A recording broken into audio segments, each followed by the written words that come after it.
پاکستان کا مطلب کیا؟ لا الہ الا اللہ. پاکستان کا مطلب کیا؟ لا الہ الا اللہ. پاکستان کا مطلب کیا؟ لا الہ الا اللہ. شب ظلمت میں گزاری ہے، اٹھ وقت بیداری ہے، جنگ شجاعت جاری ہے. اللہ اکبر. السلام علیکم ناظرین. امن، عافیت اور دین و دنیا میں ترقی اور کامیابی کی بہت سی دعاؤں کے ساتھ میں ہوں آپ کا میزبان یوسف سراج.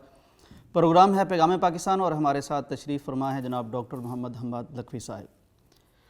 ڈاکٹر صاحب، سردی بڑھ رہی ہے، موسم بدل رہا ہے، تو اس حوالے سے تھوڑا سا ہمیں یہ لوگوں کو کہنا چاہیے کہ اس میں خاص طور پر غریب لوگ اور کووڈ کی وجہ سے، معاشی صورتحال کی وجہ سے بڑے سارے لوگ مجبوری کی زندگی جی رہے ہیں، تو تھوڑا سا یہ ترغیب دلانی چاہیے کہ آس پڑوس میں، رشتہ داروں میں اس سرد موسم میں محتاجوں کا، غریبوں کا خیال رکھنا چاہیے. بسم اللہ الرحمن الرحیم.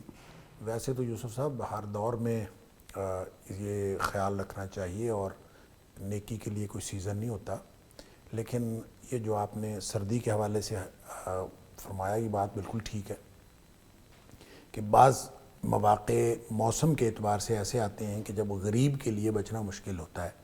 دیکھیں گرمی ہے نا، تو گرمی، شدید گرمی بھی بہت ہلاکت اور بربادی لاتی ہے، لیکن اس سے غریب بچ سکتا ہے. تو شدید سردی سے بچنے کے لیے جو انتہائی غریب لوگ ہیں، بہت سارے بے گھر لوگ ہیں، اور پھر جو گھروں میں بھی رہ رہے ہیں، ان کی جھونپڑیاں ہیں، سردی سے بچنے کا پاکستان میں تو بڑے بڑے گھروں کے اندر سردی سے بچنے کا کوئی بہت خاص اہتمام نہیں ہوتا، اور ہمارے بڑے بڑے گھر بھی عام طور پر ایئر ٹائٹ نہیں ہوتے، اور جس طرح کا ہیٹنگ وغیرہ کا سسٹم دوسرے ملکوں میں ہے، اب تو پاکستان میں کافی حد تک اس میں بہتری آئی ہے، لیکن ایک بڑا طبقہ جو ہے وہ غربت سے نیچے زندگی گزار رہا ہے. تو ان لوگوں کو سردی میں شدید ضرورت ہوتی ہے کہ کوئی ان کا سہارا بنے، بستر وغیرہ، کپڑے اور اس طرح کی بہت ساری چیزیں، جرسیاں، جرابیں، جرسیاں. اور اس میں ایک ایسی چیز ہے کہ اصل میں وہ جو انگریزی میں کہتے ہیں چیریٹی بگنز ایٹ ہوم، بے شک، اور یہ اصل میں نبی اکرم صلی اللہ علیہ وسلم کا فرمان ہے کہ ابدا بمن تعول، کہ سٹارٹ آپ وہاں سے کریں جو آپ کے رشتہ دار ہیں. تو اصل میں جو چیریٹی کا تصور اسلام نے دیا ہے وہ اس کی بنیاد یہی نقطہ ہے کہ آپ اپنے ارد گرد کا خیال رکھیں، اپنے رشتہ داروں کا خیال رکھیں. تو رشتہ داروں کو چونکہ لوگ زیادہ جانتے ہوتے ہیں، ان کے احوال سے باخبر ہوتے ہیں، لہٰذا ان سے اگر آپ ان ٹچ رہیں گے تو ان کی ضروریات کا خیال بھی رکھیں گے، اور جس قدر ممکن ہو اس کو پورا بھی کریں گے، تو پھر یہ چلتے چلتے ایک پورا وسیع نیٹ ورک بن جائے گا. اس میں دھوکہ فراڈ جو ہم سمجھتے ہیں نا عام طور پر ہو جاتا ہے، وہ بھی نہیں، آپ زیادہ وہ جانتے ختم ہو جاتا ہے نا. تو اصل میں ہمارے ہاں جو بڑی بڑی چیریٹیز بن گئی ہیں، اور وہ چیریٹیز جو چیریٹی کا کام کرنے والے چیریٹی ورکر ہیں، وہ اکراس دی بورڈ پورے معاشرے میں سے محتاج ڈھونڈتے پھرتے ہیں، اور اپنے رشتہ داروں میں جا کے نہیں ڈھونڈتے کہ اپنے رشتہ داروں میں ڈھونڈ لیں. تو اصل میں اسلام کے دیے ہوئے اس جو بنیادی جو خیراتی اور چیریٹی کا جو سسٹم ہے، اور جو ایک مدد کا سسٹم ہے اور ویلفیئر کا سسٹم ہے، اس کو اگر ہم سامنے رکھیں تو پھر شاید کوئی غریب ایسا نہ بچے کہ جس تک کوئی نہ پہنچے اور ان نون کوئی رہ جائے. ہر شخص کا کوئی نہ کوئی رشتہ دار ہے، اور رشتہ دار رشتہ داروں کا خیال رکھیں، محلے دار محلے داروں کا خیال رکھیں، اور اپنی اپنی ویسینٹی، اپنے اپنے علاقے کا جب خیال رکھیں گے تو پھر انشاءاللہ یہ نیٹ ورک وسیع ہوتا ہوتا تمام غرباء تک پہنچ جائے گا. تو آج کے دور میں اور اب اس موسم میں خاص طور پر بہت زیادہ ضرورت ہے اس بات کی کہ آپ ارد گرد نگاہ رکھیں، اپنے محلے میں بھی اور اپنے رشتہ داروں میں بھی جو ضرورت مند ہیں. جب ظاہر ہے رشتہ دار دور بھی بیٹھے ہوئے ہوں تو ان کا خیال رکھنا ضروری ہے، قریب بیٹھنے والے غیر رشتہ دار بھی ہوں تو ان کا خیال رکھنا ضروری ہے. تو ان بنیادوں پر آپ نیٹ ورکنگ کریں تو بڑی بڑی چیریٹی آرگنائزیشن سے زیادہ کام کر سکتے ہیں. ڈاکٹر صاحب، رشتہ داروں کو دینے سے اجر ڈبل بھی ہو جاتا ہے، زیادہ بھی ملتا ہے؟ بالکل ڈبل مل جاتا ہے، اس لیے کہ ایک صدقے کا اجر ہے اور ایک صلہ رحمی کا اجر ہے. اور اگر آپ رشتہ دار ہمسائے کو دیں گے تو وہ 3 گنا اجر ہو جاتا ہے، ایک صدقے کا اجر، ایک ہمسائیگی کا اجر، اور ایک رشتہ داری کا اجر. اس طرح سے اجر جو ہے وہ یعنی صرف 2 گنا نہیں ہوتا، 3 گنا بھی ہو سکتا ہے. تو یہ مختلف حقوق اور مختلف جو بنیادیں ہیں جو شریعت نے بنائی ہیں، وہ اس طرح سے ساری ایڈریس ہو جاتی ہیں اگر آپ اپنے ارد گرد کے لوگوں کا خیال رکھیں، رشتہ داری اور قرابت کے اعتبار سے بھی اور علاقائی اور جغرافیائی قرابت کے اعتبار سے۔ ڈاکٹر صاحب جب ہم کسی کی مدد کرتے ہیں اس میں رویے کئی دفعہ بڑا ہرٹ بھی کرتے ہیں دوسروں کو، اس بارے میں تھوڑا سا گائیڈ کر دیجئے کہ اگر ہم بڑے اچھے سلیقے سے کوئی اچھے گفٹ پیک میں دے کے یا کسی اچھے انداز سے ایسے دیں کہ اس کی ایگو یا انا ہرٹ نہ ہو، اسے محسوس نہ ہو کہ یار میری تحقیر ہو رہی ہے۔ دیکھیں جی، عزت نفس کا خیال رکھنا تو ہر حالت میں ضروری ہے، اور آپ جب کسی کی عزت نفس مجروح کر کے اس کو دیں گے تو پھر بجائے اس کے کہ آپ کو اجر ملے، ہو سکتا ہے کہ آپ کو ثواب کی بجائے گناہ۔ قرآن کہتا ہے لا تبطلوا صدقاتکم بالمن والاذی، کہ آپ جب کسی کو دیتے ہو اور احسان جتلا کر یا کسی بھی اس کو ایسی تکلیف میں مبتلا کر کے جو نفسیاتی تکلیف ہو یا جسمانی نوعیت کی یا معاشرتی نوعیت کی کوئی تکلیف ہو، کہ اس شخص کو آپ زیر بار کر کے کسی بھی طرح کا احسان یا نفسیاتی کیفیت میں مبتلا کریں تو یہ تکلیف ہے۔ تو تکلیف کسی بھی طرح کی دیں گے تو اس سے صدقہ ضائع ہو جائے گا، اور قرآن کہتا ہے لا تبطلوا صدقاتکم بالمن والاذی، اپنے ایسے صدقات کو ضائع نہ کرو احسان جتلا کر اور تکلیف دے کر۔ عزت نفس مجروح کرنے سے بہتر ہے کہ آپ صدقہ نہ کریں اور آپ کوئی اچھی بات کہہ دیں۔ قول معروف خیر من صدقۃ یتبعها اذی، تو قرآن کہتا ہے کہ آپ ایسا صدقہ جس کے ذریعے نتیجے میں آپ کسی کو کسی بھی طرح کی تکلیف دیں تو اس سے بہتر یہ ہے کہ آپ کوئی بات اچھی کر دیں۔ ڈاکٹر صاحب جرسی دے کر ذلیل کرنے کے بجائے اگر آپ کہہ دیں کہ یار کیا بہادر آدمی ہو، اتنی سردی میں بھی آپ کھڑے ہو، تو یہ زیادہ بہتر زیادہ ہے، بہتر اس سے اس کی ایگو بوسٹ اپ ہوگی اور اس سے وہ زیادہ قوت محسوس کرے گا۔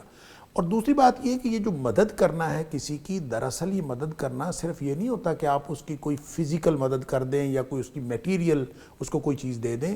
آپ اوورآل آپ ہیومینٹی کی مدد تو یہ ہے کہ جو انسان ہے وہ اس میں زندگی محسوس کرے اور اس کی زندگی کے اندر ایک خوشگوار تبدیلی اس کے ساتھ آئے۔ قرآن کہتا ہے وَمَنْ أَحْيَاهَا فَكَأَنَّمَا أَحْيَا النَّاسَ جَمِيعًا، کہ جو اگر کسی شخص کی زندگی بچاتا ہے تو وہ ایسے جیسے پوری انسانیت کو بچاتا ہے۔ تو زندگی بچانے میں سارے پہلو شامل ہیں کہ آپ اس کے ظاہری باطنی ہر اعتبار سے اس کی مدد کریں۔ تو یہ نہیں ہے کہ آپ ایک پہلو سے تو اس کی مدد کر رہے ہیں اور دوسرے پہلو سے آپ انسانیت کو ڈیمیج کر رہے ہیں، تو یہ کوئی مدد نہیں۔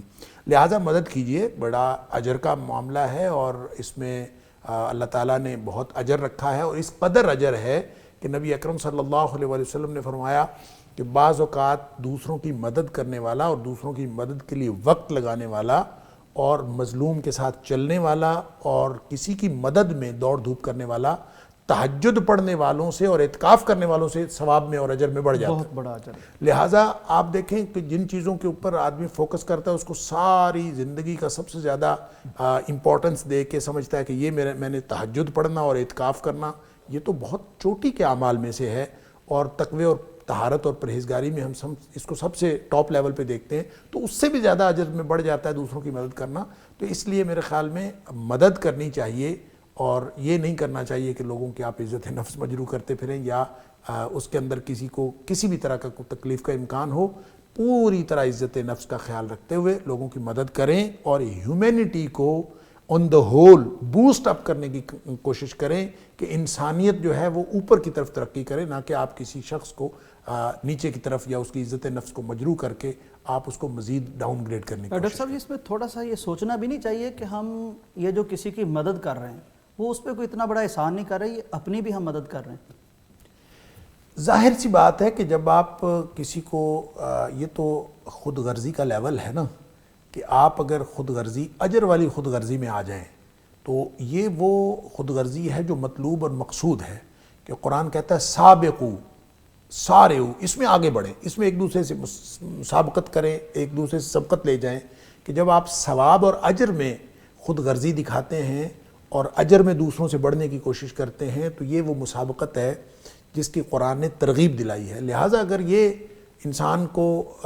کے سامنے مطمع نظر یہ ہو کہ میں نے اللہ سے اجر لینا ہے اور دوسرے سے زیادہ لینا ہے، اور میں جب مدد کروں گا تو مجھے اجر ملے گا، تو یقیناً جب آپ کسی کو کی مدد کر کے اجر لے رہے ہیں تو دراصل اس مدد کے نتیجے میں آپ کا فائدہ ہو رہا ہے، تو وہ شخص مدد حاصل کر کے اس کو فائدہ دے رہا ہے۔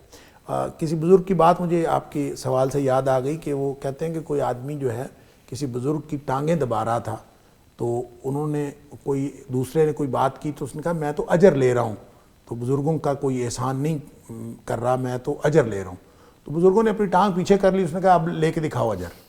تو اب ظاہر ہے کہ اجر کیسے لینا ہے، یہ تو میوچل ظاہر ہے، جب آپ دبا رہے ہیں تو اگرچہ آپ ان کی خدمت کر کے اجر لے رہے ہیں تو وہ خدمت کروا کے بھی تو آپ کو اجر کا موقع دے رہے ہیں نا۔ دو چیزیں اور میرے ذہن میں آ رہی ہیں جی۔ ایک تو یہ کہ جب ہم کوئی صدقہ کرتے ہیں، کسی کی مدد کرتے ہیں، تو اس سے بہت سی ہم سے مصیبتیں بھی ٹل جاتی ہیں۔ اور دوسرا ڈاکٹر صاحب ایک حدیث میرے ذہن میں آ رہی ہے کہ نبی صلی اللہ علیہ وسلم نے فرمایا کہ کچھ نعمتیں اللہ تعالیٰ بندوں پر اس لیے بھی کرتا ہے کہ ان کے ذریعے سے کہیں اور پہنچانا ہوتا ہے۔ جب تک وہ یہ کرتا رہتا ہے تو وہ نعمتیں برقرار رہتی ہیں، جب وہ کہیں سے روک لیتا تو اس سے بھی وہ نعمت چھن جاتی ہے۔ وہ تو ظاہر سی بات ہے، نبی اکرم صلی اللہ علیہ وسلم نے فرمایا کہ جو تمہیں رزق دیا جاتا ہے وہ غریبوں کی وجہ سے دیا جاتا ہے، اور پتہ نہیں کتنے لوگوں کا رزق تمہارے رزق کے ساتھ وابستہ ہوتا ہے، اور تمہارے ذریعے سے لوگ جو ہیں وہ جو کچھ لے رہے ہوتے ہیں اللہ تعالیٰ تمہیں بھی ان کی وجہ سے دے رہا ہوتا ہے۔ تو اس لیے یہ کہنا بخیلی دکھانا یہ تو سادہ سی بات ہے کہ آپ کو جو چیز چاہیے، آپ کو جو چیز مقصود ہے، حاصل کرنا مقصود ہے، آپ اس چیز کو تقسیم کرنا شروع کر دیں۔ تو جتنی چیزیں آپ تقسیم کریں گے اللہ تعالیٰ نتیجے میں اتنی آپ کو عطا کرتا جائے گا۔ آپ کو عزت چاہیے، آپ دوسروں کو عزت دینا شروع کر دیں۔ آپ کو مال چاہیے، آپ لوگوں کو مال دینا شروع کر دیں، اور خاص طور پر اس وقت دینا شروع کر دیں جب آپ کو خود ضرورت ہو۔ اور نبی اکرم صلی اللہ علیہ وسلم وہ ایک تو وہ تو ہر پورا رزق ہی اللہ کا دیا ہوا ہے۔ وہ نبی کریم صلی اللہ علیہ وسلم کا فرمان ہے کہ اس وقت خرچ کیا کرو وَأَنْتَ صَحِيحٌ شَحِيحٌ، بے شک کہ آپ کے دل میں لالچ بھی ہو، تم ٹھیک بھی ہو، ضرورت بھی ہو۔ یہ نہیں ہے کہ مرتے وقت آپ کہیں کہ میری ساری جائیداد ٹرسٹ کو دے دیں فلان، مرتے وقت تو سب دے دیتے ہیں۔ وہ اس وقت کا صدقہ جو ہے وہ اجر اس طرح کا اجر نہیں رکھتا۔ اجر اس وقت زیادہ ہوتا ہے جب آپ کو ضرورت ہو پیسوں کی، آپ اپنی پیسوں کی، اپنے مال کی، یا کوئی بھی ضرورت کی چیز ہے جو آپ کی اپنی ضرورت کی ہے، اس میں سے نکال کے آپ دوسروں کو دیں گے تو وہ بڑے اجر کی چیز ہے۔ لہٰذا جو چیز جس کو چاہیے وہ تقسیم کرنا شروع کر دے۔ آپ عزتیں دینا شروع کر دیں، آپ کو عزتیں ملنا شروع ہو جائیں گی۔ آپ لوگوں کو مال دینا شروع کر دیں، آپ کو مال ملنا شروع ہو جائے گا۔ خوش اخلاقی لوگوں سے، خوش اخلاقی کے ساتھ پیش آنا شروع کر دیں، لوگ آپ سے خوش اخلاقی سے پیش آئیں گے۔ یہ تو اللہ تعالیٰ نے ایسا شاندار سسٹم بنایا ہوا ہے، لوگوں کی مدد کریں گے، لوگ آپ کی مدد کریں گے۔ تو یوں ایک میوچول نیچر سے ایک ایسی ایکٹیویٹی ڈیولپ ہوتی ہے جس سے پورے معاشرے کے اندر خوشگوار اثرات مرتب ہوتے ہیں۔ ایک بات میں یہ سمجھتا ہوں اس حوالے سے جو شاید ہمارے سوالات میں رہ گئی، اور یہ عام طور پر ہماری نظروں سے اوجھل ہو جاتا ہے یہ موضوع، کہ جب ہم مدد کرتے ہیں تو اس میں قرآن حکیم فرماتا ہے کہ لن تنالوا البر حتی تنفقوا مما تحبون، کہ اس وقت تک تم نیکی کو نہیں پہنچ سکتے جب تک تم وہ چیز خرچ نہ کرو جس سے تمہیں بہت محبت ہے، یعنی اپنی پسندیدہ چیز جب تک نہ دو۔ اس کی انٹرپریٹیشن میں بہت سارے لوگ یہ سمجھتے ہیں کہ چونکہ ہم خود نئی چیز پسند کرتے ہیں اور اچھی چیز پسند کرتے ہیں، اور کسی کو نئی اور اچھی ہی دیں گے تو پھر اس کا فائدہ ہے، وگرنہ فائدہ کوئی نہیں ہے۔ یعنی گویا میرے پرانے کپڑے، میرے پرانے جوتے، میرے پرانے جو بھی کوئی چیز ہو، اگرچہ وہ قابل استعمال شدہ کوئی چیز ہے، استعمال شدہ کوئی چیز ہے اور وہ قابل استعمال ہے اور اچھی حالت میں ہے، تو میں چونکہ کسی اور سے اس طرح کی چیز لینا پسند نہیں کرتا تو گویا میں اب یہ بھی نہ دوں۔ یہ کانسیپٹ غلط ہے، اس لیے کہ یہ چیزیں ہیں ریلیٹیو۔ اس طرح کے کانسیپٹس جو ہیں ان کا تعلق ایک بندے سے دوسرے بندے کے ساتھ مختلف ہے۔ ہو سکتا ہے کہ جو چیزیں آپ خود لینا نہیں چاہتے یا خود لینا اپنے لیے پسند نہیں کرتے، لیکن وہ چیزیں قابل استعمال ہیں، کسی اور کو دیں گے تو اس کے لیے تو وہ نئی سے بھی زیادہ اچھی ہیں۔ وہ اس طرح کی چیز کوئی نہیں افورڈ کرتا، اس کے لیونگ سٹینڈرڈ میں وہ چیزیں ایسی ہیں جو کہ اس کی سطح سے بھی بلند ہیں، لہٰذا دوسروں کی ضرورت کو ملحوظ رکھتے ہوئے ایسی چیز آپ دے دیں کہ جو آپ کی بے شک ان چیزوں میں سے ہو جو آپ نے استعمال کی ہوئی ہیں، لیکن اگر دوسرے کے کام کی ہیں، قابل استعمال ہے، تو وہ چیزیں دینے میں قطعاً نہیں ہچکچانا چاہیے۔ اس کا مطلب ڈاکٹر صاحب یہ ہوا کہ ایسی کوئی گھٹیا جنس، کوئی ایسی ایکسپائرڈ چیز جو بالکل نقصان دہ ہے، جو آپ کے لیے قابل استعمال نہیں رہی، وہ نہ دیں، لیکن وہ نہ دیں۔ جو آپ کے لیے قابل استعمال نہیں رہی اور وہ کسی کے لیے بھی قابل استعمال نہیں ہے، وہ نہ دیں۔ لیکن اگر کوئی چیز کسی کے قابل استعمال ہو سکتی ہے، آپ کے بھلے قابل استعمال نہ ہو، تو آپ دے دیں۔ تو غالباً 2005 کی بات ہے زلزلے کی، کہ اس وقت بھی بہت بڑی بڑی فیملیز کے بارے میں اخباروں میں یہ خبریں مشہور ہوئی تھیں کہ انہوں نے جناب اپنی استعمال شدہ چیزیں جو دی ہیں اور جناب ان کے پیکٹوں سے اس طرح کی چیزیں نکلی ہیں۔ تو میرے خیال میں اس سے جو تاثر بنا تو ایسے کہ جیسے یہ نہیں دینی چاہیے تھی ان کو اور صرف نئی چیزیں دینی چاہیے تھیں، ایسا نہیں ہے۔ میرے خیال میں شریعت نے دونوں چیزوں کی گنجائش رکھی ہے۔ آپ اپنی پسندیدہ چیزیں دیں اور نئی چیزیں جن کو دی جا سکتی ہیں ان کو بھی دیں، لیکن وہ چیزیں جو آپ کی قابل استعمال ہیں اور دوسرے کے لیے وہ بہت ہی قیمتی ہو سکتی ہیں اور ان کے لیے باقاعدہ میٹر کرتی ہیں، آپ کے گھر میں پڑی بھی رہیں تو آپ شاید کئی سال ان کو استعمال نہ کریں، لیکن دوسرے کے لیے وہ بہت زیادہ اہمیت کی حامل ہو سکتی ہیں، تو ان چیزوں کو بھی خرچ کرنا چاہیے، ان نئی اور بہترین چیزوں کے ساتھ جو اپنے لیے آپ پسند کرتے ہیں، ان کے علاوہ دوسروں کی ضرورتوں کا خیال رکھ کے بھی ایسی چیزیں دینی چاہیے۔ تو یہ ایک کانسیپٹ ہے جس میں ہم نے کافی حد تک میں یہ سمجھتا ہوں معاشرے میں ایک غلط فہمی پائی جاتی ہے، تو میں یہ سمجھتا ہوں اس کو کلیئر کرنا ضروری ہے۔ بہت اچھا ہو گیا۔ ناظرین، یہ وضاحت بھی ہو گئی، بہت اچھا ہوا کہ چلیں اگر یہ کنفیوژن تھی اور اس طرح سمجھ رہے تھے تو یہ بڑی اچھی وضاحت ہو گئی، اس آیت سے مراد نہیں ہے۔ اس کے ساتھ ساتھ بڑی ساری چیزیں کلیئر ہو گئی ہیں کہ لوگوں کو جو ضرورت ہے وہ تو ضرور دیں، اور اس صورت میں بھی دیں کہ جب آپ کو بھی ضرورت ہو، لیکن اگر کوئی اضافی چیزیں پڑی ہیں، اضافی آپ کو اللہ نے نواز رکھا ہے، تو پھر تو بالکل ضروری ہے کہ ضرورت مندوں کو آپ دیں، اور اس کے فائدے بھی آپ نے سن لیے کہ بلائیں ٹلیں گی، گناہ معاف ہوں گے، اللہ اور زیادہ نعمتوں میں اضافہ کر دے گا۔ وقفے کا وقت ہے، بریک کے بعد واپس آتے ہیں۔ پاکستان کا مطلب کیا؟ لا الہ الا اللہ۔ شب ظلمت میں گزاری ہے، اٹھ وقت بیداری ہے، جنگ شجاعت جاری ہے۔ اللہ اکبر۔ پاکستان کا مطلب کیا؟ لا الہ الا اللہ۔ شب ظلمت میں گزاری ہے، اٹھ وقت بیداری ہے، جنگ شجاعت جاری ہے۔ اللہ اکبر۔ ناظرین، ویلکم بیک ٹو پیغام پاکستان۔ ڈاکٹر صاحب، پاکستان بننے کے روز اول سے ہی بہت سی قوتیں ہیں جن کو یہ پاکستان پسند نہیں آیا، وہ اعلان بھی ہوئے کہ یہ اتنی دیر نکالے گا، پھر نعوذ باللہ ان کے منہ میں خاک، یہ ختم ہو جائے گا۔ یہ الحمدللہ ان کے سینے پہ مونگ دلتا آج ایک ایٹمی پاکستان ہے، اور بے شمار اس کی فوج ہے، سارا کچھ ہے، حالات اچھے مزید بھی ہو جائیں گے۔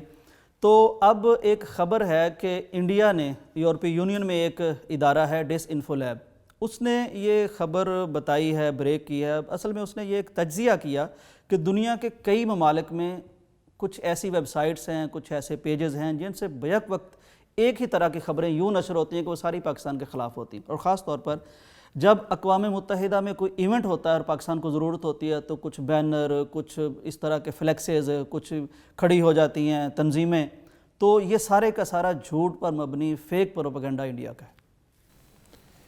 دیکھیں، یہ جو فیک پروپیگنڈا کرنا، ڈس انفارمیشن پھیلانا اور جھوٹ کو اتنا عام کر دینا کہ سچ اس کے نتیجے میں دب جائے، یہ نبی اکرم صلی اللہ علیہ وآلہ وسلم کے دور سے ہی کفار کا وتیرہ رہا ہے، اور اس کو اللہ کریم نے قرآن حکیم میں بھی ڈسکس کیا ہے، اور خاص طور پہ جن کے بارے میں سورہ مائدہ کے اندر اللہ تعالیٰ نے فرمایا کہ مسلمانوں کے سب سے دشمن، جو بڑے دشمن ہیں، وہ یہودی ہیں، اور یہودیوں کی ایک خصوصیت قرآن نے کہی سماعون للکذب، کہ یہ لوگ جو ہیں اپنی حرام خوری، اکالون للسحت، یعنی بہت زیادہ حرام کھانے والے ہیں، اور پھر سماعون للکذب۔ یہ جو سماعون للکذب ہے، اس کے یعنی کئی ڈائمنشنز ہو سکتی ہیں، لفظی معنی اس کا یہ بہت زیادہ کان لگا کے جھوٹ کو سننے والے، اور پھر یہ سماعون لقوم آخرین بھی ہے کہ دوسرے لوگوں کے لیے یہ جھوٹ سنتے ہیں، جھوٹ باندھتے ہیں، جھوٹ لے کے جاتے ہیں، اور ایسے لوگ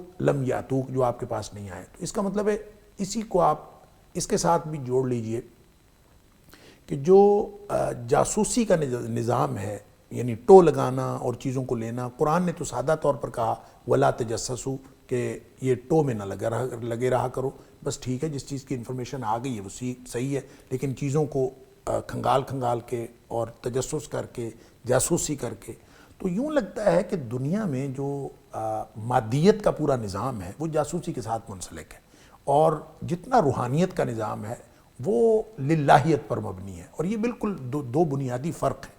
اس کو آپ اس کے ساتھ بھی جوڑ لیجئے کہ جو دجال کے بارے میں تمیم داری رضی اللہ تعالیٰ کی روایت ہے، اس روایت میں یہ ہے کہ دجال کو جب انہوں نے کسی جزیرے پہ دیکھا تھا تو جس جانور نے، یا جانور نما انسان نے، یا انسان نما جانور نے ان کی طرف رہنمائی کی تھی، تو جس کے اوپر بہت بال تھے، اور اس کا نام جساسہ، جساسہ بھی تجسس سے ہے۔ اب اس کا مطلب یہ ایک نیٹ ورکنگ ہے پوری دنیا میں، اور پھر آپ دیکھتے ہیں کہ یہ جو جدید انٹرنیٹ کا نظام ہے اس کو WWW کہا جاتا ہے۔ یہ کیا ہے؟ World wide web. اب یہ ورلڈ وائڈ ویب جو ہے، ویب یہ عنکبوت جو ہے، یہ مکڑی کے جالے کو کہتے ہیں ویب، تو ورلڈ وائڈ ویب ہے، گویا پوری دنیا کو ایک انفارمیشن کے جال میں پھنسانے والی بات ہے، اور یہ ایک جال ہے جو پوری دنیا میں بن دیا گیا ہے، اور اس جال کے اندر اس کو انفارمیشن ٹیکنالوجی، ہم آئی ٹی کی دنیا کہتے ہیں. تو انفارمیشن ٹیکنالوجی کیا ہے؟ یہ دراصل پوری دنیا سے کوئی بھی انفارمیشن آپ ڈس انفارمیشن بنا سکتے ہیں اور کسی بھی ڈس انفارمیشن کو آپ انفارمیشن بنا کے بھیج سکتے ہیں. یہ ہے وہ سسٹم جو ڈیجیٹلائزڈ ورلڈ کے اندر میں یہ سمجھتا ہوں کہ سب سے زیادہ مواقع پیدا ہوئے ہیں. یہ پرانے وقتوں کی بات نہیں ہے کہ لوگ جھوٹ بولتے تھے اور بددیانتی کرتے تھے، یا جو جاہلیت کی جتنی آپ کو انسانیت سے گری ہوئی حرکتیں نظر آتی ہیں وہ صرف جاہلیت کے دور کی بات نہیں ہے. جاہلیت کسی دور کے ساتھ منسلک بھی نہیں ہے. جدید جاہلیت ہو یا قدیم جاہلیت ہو، ڈاکٹر صاحب جدید اس کی جاہلیت بنیادیں بھی ایک ہیں اور اس کی ڈیمونسٹریشن جو ہیں وہ بھی ایک جیسی ہیں. لہٰذا یہ جو ڈس انفو لیب یورپی یونین کی ہے، انہوں نے یہ چیز پکڑی. یہ تو ایک چیز ہے جو ظاہر کر دی.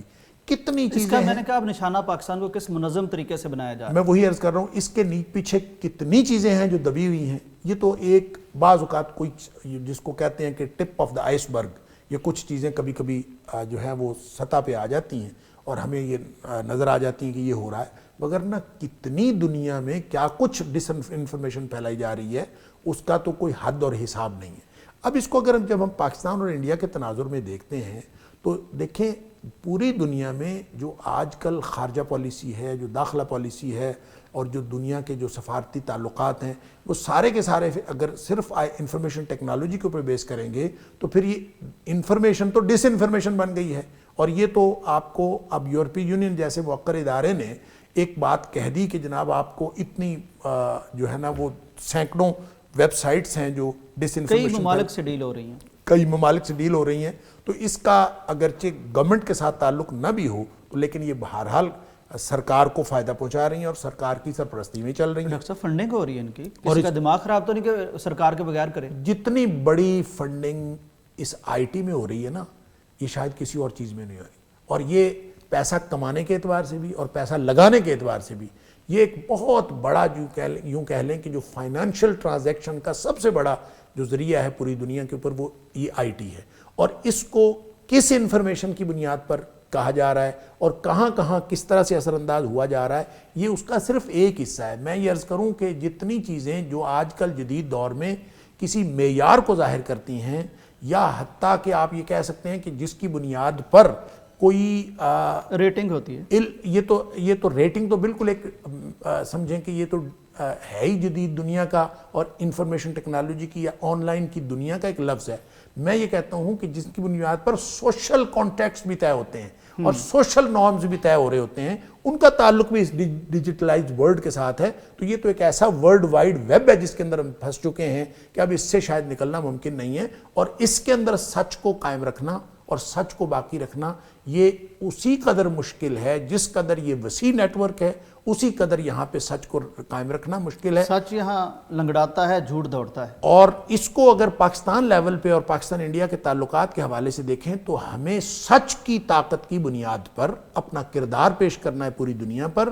اور سچ کو آنچ نہیں ہے. اگر ہم سچ کے کردار پر کھڑے ہوں گے تو یہ ایک فیلڈ ہے یوسف صاحب، یہ ایک میدان ہے، یوں کہہ لیں ایک میدان جنگ ہے، 5th جنریشن وار. اس میدان جنگ میں بھی ان کے ساتھ مقابلہ کرنا ضروری ہے. اور اس کے آپ کو اتنے ہی لیول کے اسی سطح کے آپ کو آئی ٹی ماہرین چاہیے. اگر وہ آپ کی ویب سائٹس کو ہیک کر رہے ہیں یا وہ اگر آپ کا ڈیٹا ہیک کر رہے ہیں یا وہ اس طرح کی چیزیں کر رہے ہیں تو آپ کو بھی اس کو کاؤنٹر کرنا ہے. لیکن آپ کو جھوٹ اور ڈس انفارمیشن کی بنیاد پر نہیں، آپ کو سچ اور انفارمیشن کی بنیاد پر ان کو کاؤنٹر کرنا ہے.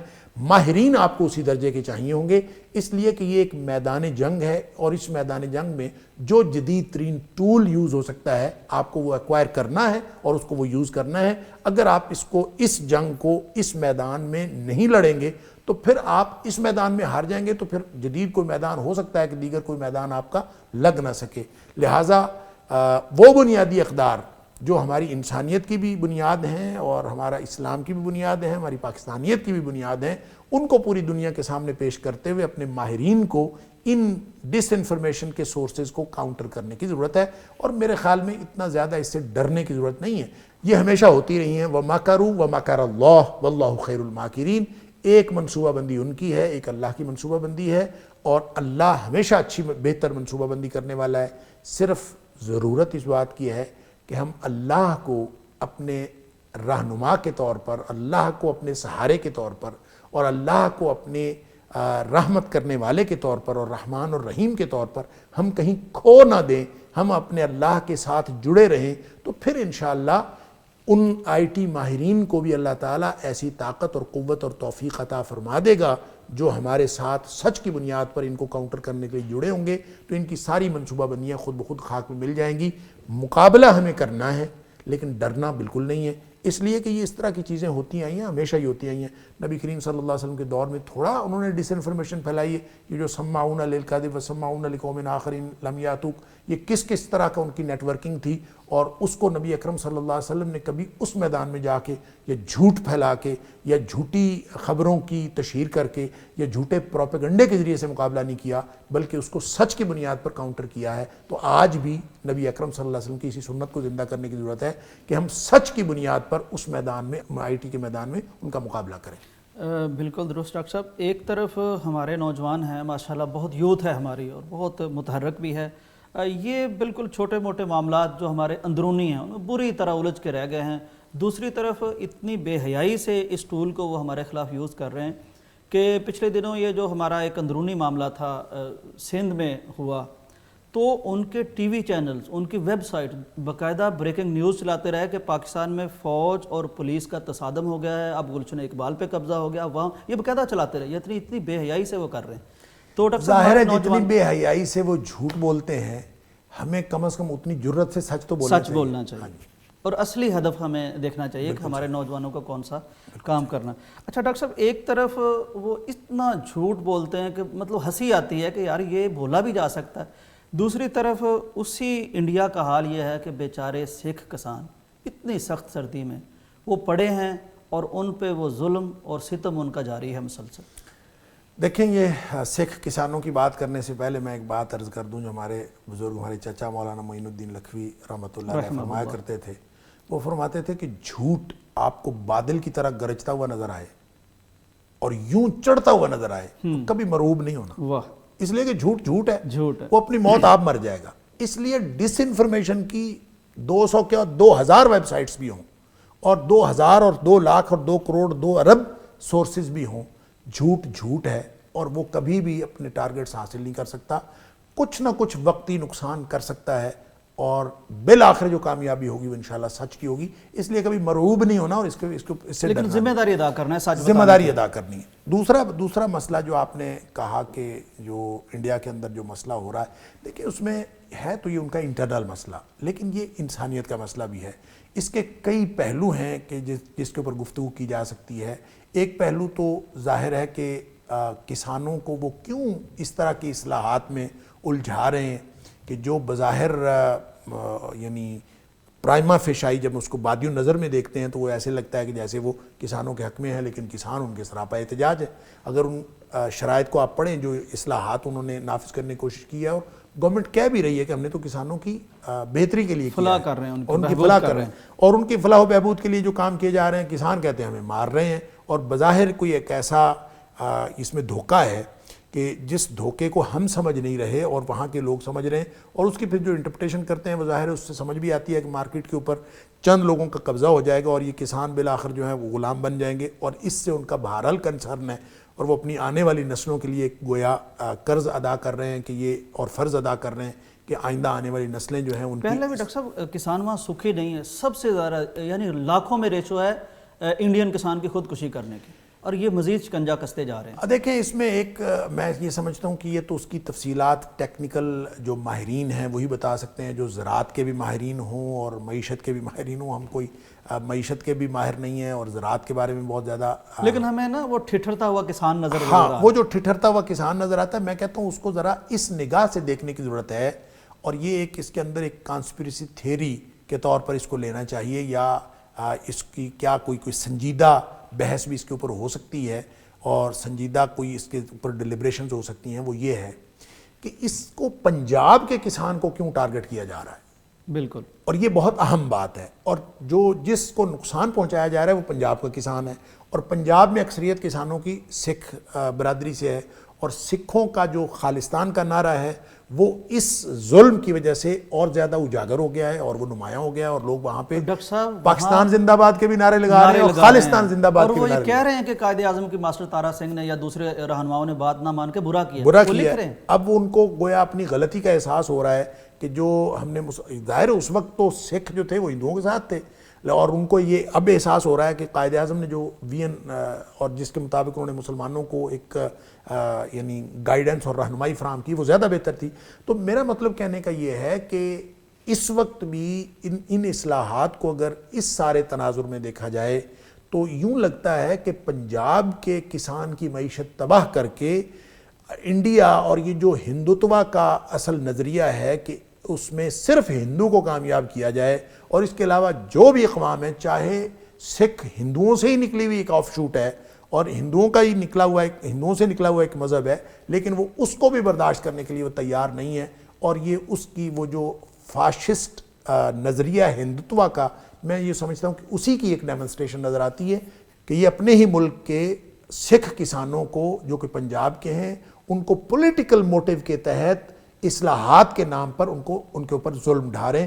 تو میرے خیال میں یہ ہے وہ پہلو جس کے اوپر میں نے جیسے پہلے عرض کیا کہ سنجیدہ اس کے اوپر بحث ہونی چاہیے اور اس کے اوپر ماہرین کو سوچنا چاہیے کہ کہیں کوئی ایسا تو نہیں ہے، اور اگر ایسا ہے اور یہ نظر بھی آ رہا ہے تو میں یہ سمجھتا ہوں کہ پاکستان کو بھی ایک پڑوسی ملک ہونے کے اعتبار سے ان لوگوں کی سفارتی اور اخلاقی مدد بھی کرنی چاہیے، ان کے ساتھ کھڑا بھی ہونا چاہیے، اور جس طرح سے ہم کشمیریوں کے ساتھ کھڑے ہیں اور کشمیریوں کو حق خود ارادیت دلوانا پاکستان کے مقاصد میں سے ایک مقصد ہے اور پاکستانی فورسز کے اور ریاست پاکستان کے مفادات میں ہے، اسی طرح ہم سمجھتے ہیں کہ پنجاب کے اندر اگر کسانوں کا کوئی اس طرح کا نقصان کیا جا رہا ہے تو اس کے ساتھ بھی ہمیں اپنا کنسرن شو کرنا چاہیے۔ اور یہ ایک بات بہرحال جو ہم نے شاید پچھلے پروگرام میں بھی کی تھی اور وہ کشمیر کے حوالے سے ضرور کرنی چاہیے کہ سکھ کسان تو پوری دنیا کو نظر آ رہے ہیں لیکن کشمیر کا مسلمان دنیا کو نظر نہیں آ رہا، اور یہ میں سمجھتا ہوں کہ دنیا کو بھی اکراس دی بورڈ اپنے معیارات دیکھنے چاہیے کہ وہ کہیں صرف اسلام کی وجہ سے مسلمانوں کے مظالم برداشت کر رہے ہیں اور سکھوں کے اوپر یہ مظالم برداشت نہیں کر رہے۔ تو ہم تو یہ سمجھتے ہیں کہ جس طرح کشمیر کا مسلمان مظلوم ہے اور پنجاب کا اگر کوئی سکھ مظلوم ہے تو ہم یہ سمجھتے ہیں کہ یکساں طور پر ان کی مدد بھی کرنی چاہیے اور ان کے لیے آواز بھی اٹھانی چاہیے اور پوری دنیا کو بھی اپنے معیارات درست کرنے چاہیے، اور یہ نہیں ہے کہ مسلمان ہو تو اس کے لیے کوئی آواز نہ اٹھائے اور مسلمانوں کے علاوہ کوئی اور ہو تو آواز اٹھائے۔ اپنے معیارات اگر اب یکساں کریں گے، مساوات اور عدل پر مبنی کریں گے تو پھر انشاءاللہ انسانیت کو فائدہ بھی ہوگا۔ بے شک۔ ناظرین، جس وقت کشمیر پہ اس ظالم درندے نے اپنے پنجے کسنے کی کوشش کی تو مسلمانوں نے، پاکستان نے یہ آواز اٹھائی تھی کہ ظالم کو ظلم کی عادت پڑ جائے تو پھر وہ اپنا پرایا نہیں دیکھتا، پھر وہ مسلم غیر مسلم نہیں دیکھتا۔ اس وقت آواز اس طرح نہیں سنی گئی، تو آج دیکھ لیجئے وہ بات آگے بڑھ گئی، اب سکھ نشانہ ہیں، کل کوئی کرسچن نشانہ ہوں گے، بن بھی رہے ہیں۔ دوسری بات جو ہمیں نظر آئی وہ یہ ہے کہ آج کشمیری رہنما ہوں، کانگریسی لوگ ہوں یا پنجاب کے سکھ ہوں، وہ کہ قائد اعظم کا فیصلہ درست تھا، قائد اعظم کا فیصلہ ٹھیک تھا، ہمیں اس فیصلے کی قدر کرنی چاہیے۔ بریک کے بعد واپس آتے ہیں۔ پاکستان کا مطلب کیا؟ لا الہ الا اللہ۔ شب ظلمت میں گزاری ہے، اٹھ وقت بیداری ہے، جنگ شجاعت جاری ہے۔ اللہ اکبر۔ پاکستان کا مطلب کیا؟ لا الہ الا اللہ۔ شب ظلمت میں گزاری ہے، اٹھ وقت بیداری ہے، جنگ شجاعت جاری ہے۔ اللہ اکبر۔ ناظرین، ویلکم بیک ٹو پیغام پاکستان۔ ڈاکٹر صاحب، پچھلے پروگرام میں بھی ایک ہم نے افسوسناک واقعہ کا تذکرہ کیا، وہ جو جمبر کا تھا، ایک باپ نے غصے میں آ کر 5 بچے اپنے نہر میں پھینک دیے۔ یہ غصہ کچھ زیادہ ہی بڑھتا جا رہا ہے ڈاکٹر صاحب، اپنی حدود سے بڑھتا جا رہا ہے۔ اتنا افسوسناک واقعہ یہ شیخو پورہ کا ساری قوم دیکھ رہی ہے، سن رہی ہے کہ ایک بیٹا پیٹرول کی بوتل لے کے اپنے والدین کے گھر جاتا ہے، پیٹرول چھڑکتا ہے، دروازہ باہر سے بند کر دیتا ہے، آگ لگا دیتا ہے، سگے والدین اس کے وہ جل رہے ہیں، زندہ چیخ رہے ہیں، اور یہ بیٹا کھڑا ہے، پولیس جاتی ہے، اس کو بچاتی ہے۔ اس کا انٹرویو بھی ہم نے کیا پیغام میں، تو اب تھوڑا سا اسے احساس ہوا تھا کہ میں کیا کر بیٹھا ہوں۔ بڑی عرصہ 4-5 دن گزرنے تک اسے احساس ہی نہیں ہوا کہ میں نے والدین کے ساتھ یہ کیا ہے۔ پھر وہ رو رہا تھا کہ اب میرے والدین کے پاس لے جاؤ، امید اب بھی اس کی یہ ہے کہ وہ مجھے معاف کر دیں گے۔ لیکن ڈاکٹر صاحب والد صاحب اس کے وفات پا گئے ہیں، اسے تو وہ مل نہیں سکتا، والدہ زندگی اللہ اسے صحت دے، تو غصے کا اب یہ لیول ہے کہ ہم والدین کو بھی زندہ جلانے لگ گئے. انا للہ و انا الیہ راجعون. دیکھیں اس پر ہمیں پچھلے پروگرام میں بھی ہم نے گفتگو کی، جس باپ نے اپنے بچوں کو نہر میں پھینک دیا اور وہ سفاکی ایک اور طرح کی تھی، اب یہ بچوں کی طرف سے سفاکی آئی ہے.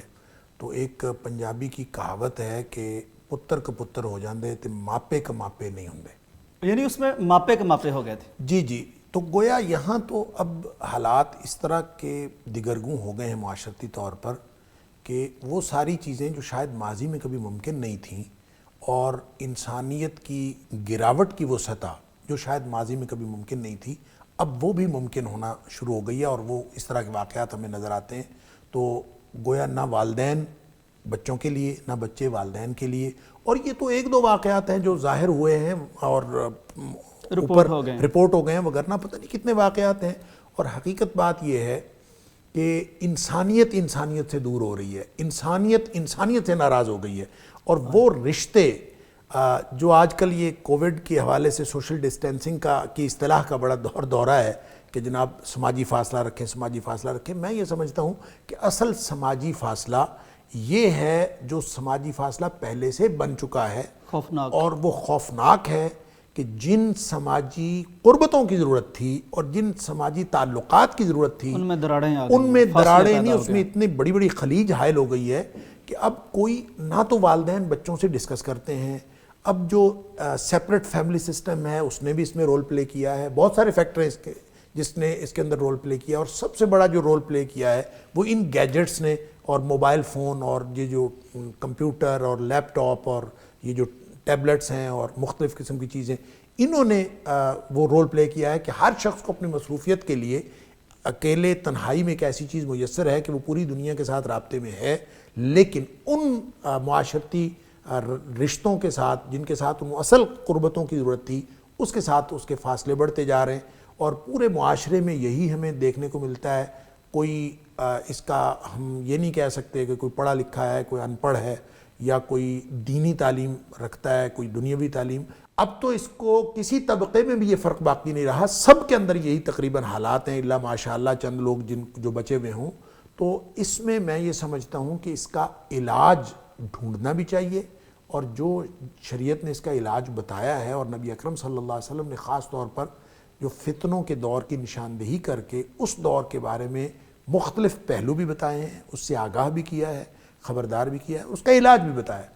ہمیں اس کے علاج کی طرف غور کرنا چاہیے، اور اس علاج سے جو نبی اکرم صلی اللہ علیہ وسلم کا بتایا ہوا نبوی علاج ہے، اس سے ان بیماریوں کا علاج کرنا چاہیے. وگرنہ پھر انسانیت جو ہے وہ حیوانیت کی سطح پر آ جائے گی، اور یہاں تو ہر انسان جو ہے وہ پہلے ہی حیوان بنا پھرتا ہے کہ جب اس کے اندر سے روحانیت نکل گئی ہے.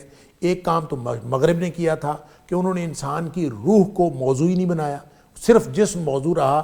تو ظاہر ہے جب جسمانی فائدہ، جسمانی مفاد اور جسمانی ضرورتیں، جسمانی احتیاجات اور جسمانی سہولتیں اور عیاشیاں وہ اگر موضوع رہیں گی تو اس سے جو تہذیب ڈیولپ ہوگی، وہ جتنی مرضی اس کو آپ تہذیب کہتے جائیں، اس میں انسانیت نام کی یا تہذیب نام کی کوئی چیز نہیں ہوگی. ایک تو ہمارے ساتھ یہ ایک المیہ ہوا ہے، اور وہ تہذیب کے نام پر وہ ڈومینیٹ کر رہی ہے پوری دنیا پر.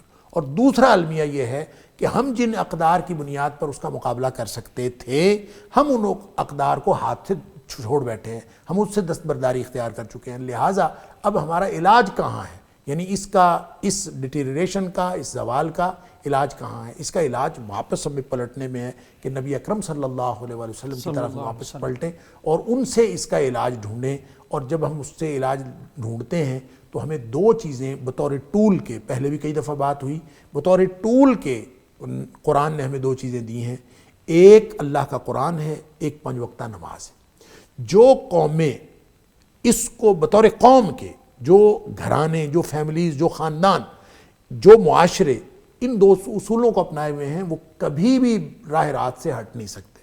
آپ اس طرح کے معاملات میں جہاں جہاں بھی دیکھتے ہیں، آپ دیکھیں ان کو دین کا پتہ ہی نہیں.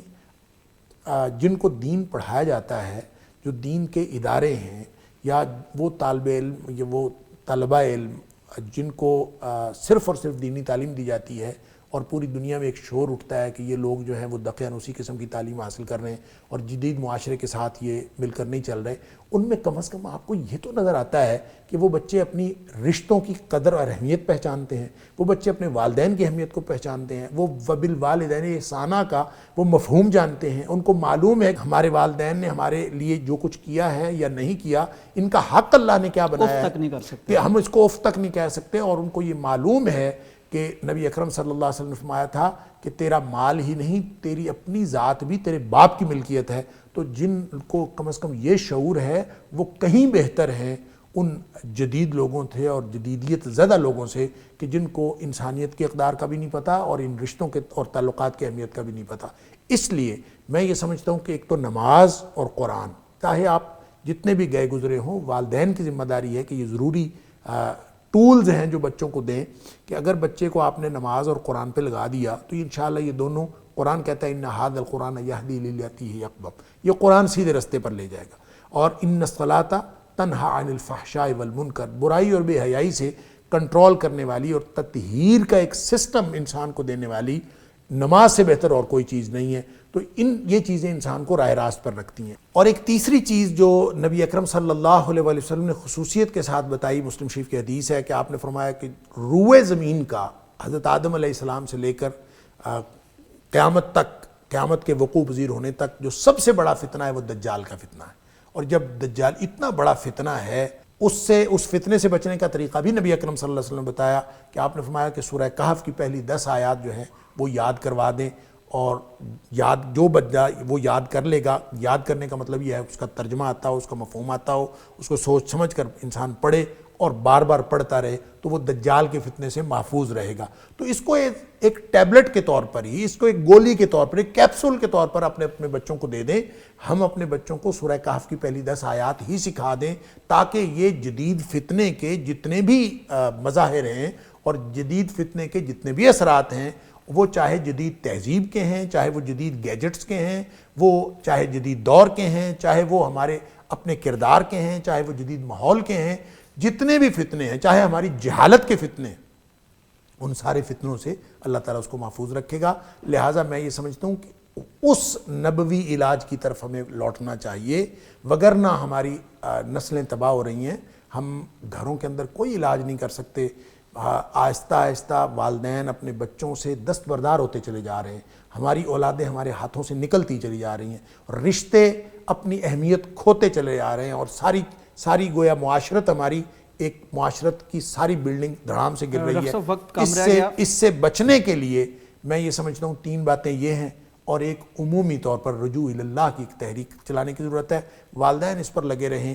ڈاکٹر صاحب اسی حوالے سے میں آپ سے ایک تجویز لینا چاہ رہا تھا، آپ یہ نئی تجویز دیں گے اساتذہ کو، علماء اکرام کو، جمعہ پڑھانے والوں کو، کہ کچھ دیر وہ سارے ٹاپک بند کر کے صلہ رحمی پہ، والدین کے حقوق پہ، یہ جو ہماری آپس میں یہی بات میں کرنے لگا تھا کہ اس میں والدین کو بھی کرنا چاہیے، اپنی ذمہ داری ادا کرنی چاہیے۔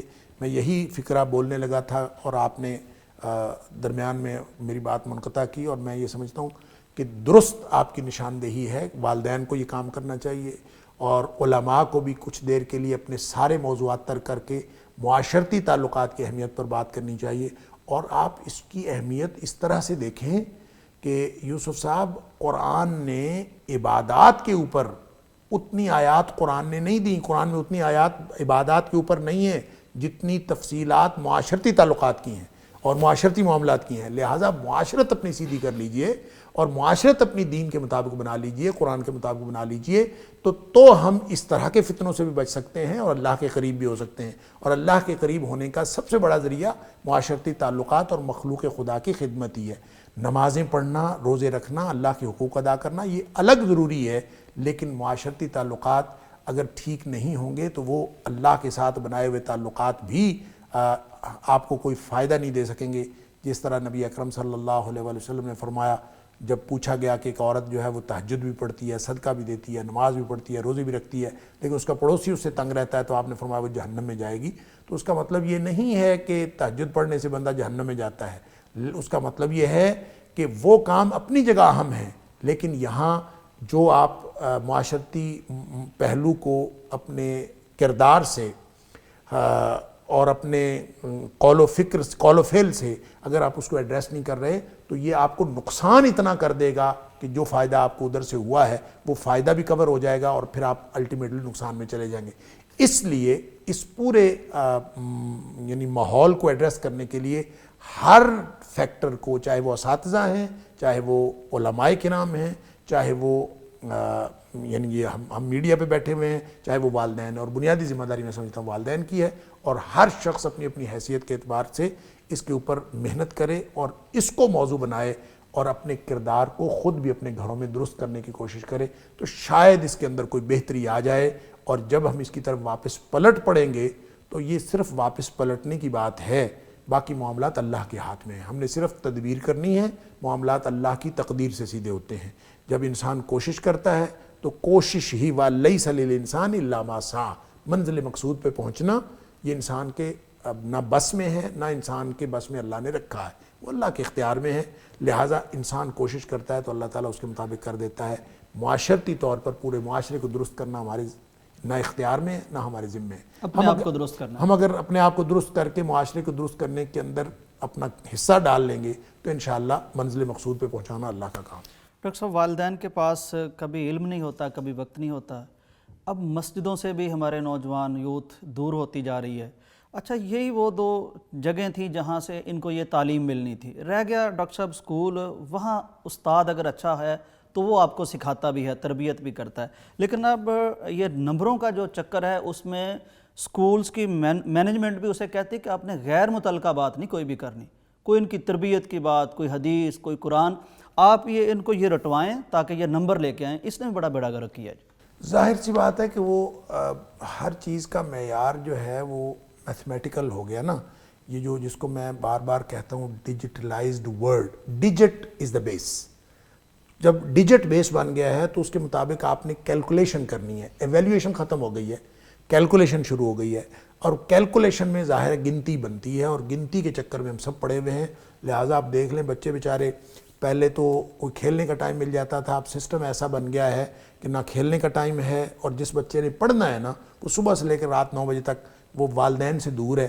اور یہ ہم نے اپنی سہولت سے آؤٹ سورسنگ کی ہے والدین نے کہ بچوں کو تعلیمی اداروں میں بھیجا ہے. تعلیمی اداروں کا مقصد سوائے گنتی کے اور اپنے معیار کو قائم رکھنے کے لیے نمبروں کی اس دوڑ کے ان کا اور کوئی ٹارگٹ نہیں ہے.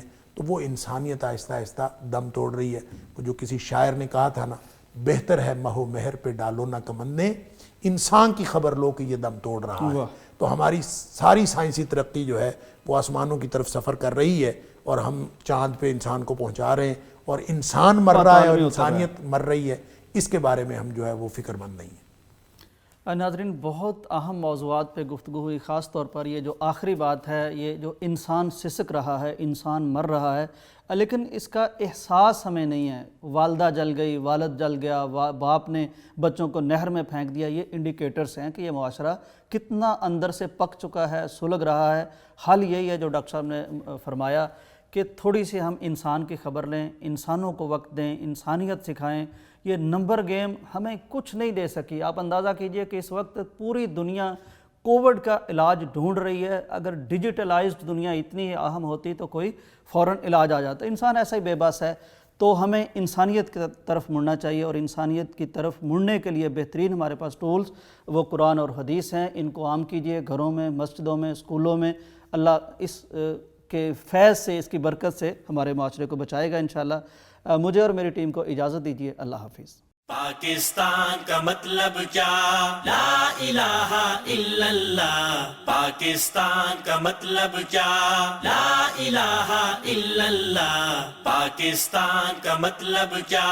لا الہ الا اللہ. شب ظلمت میں گزاری ہے، اٹھ وقت بیداری ہے، جنگ شجاعت جاری ہے. اللہ اکبر، اللہ اکبر، اللہ اکبر، اللہ اکبر.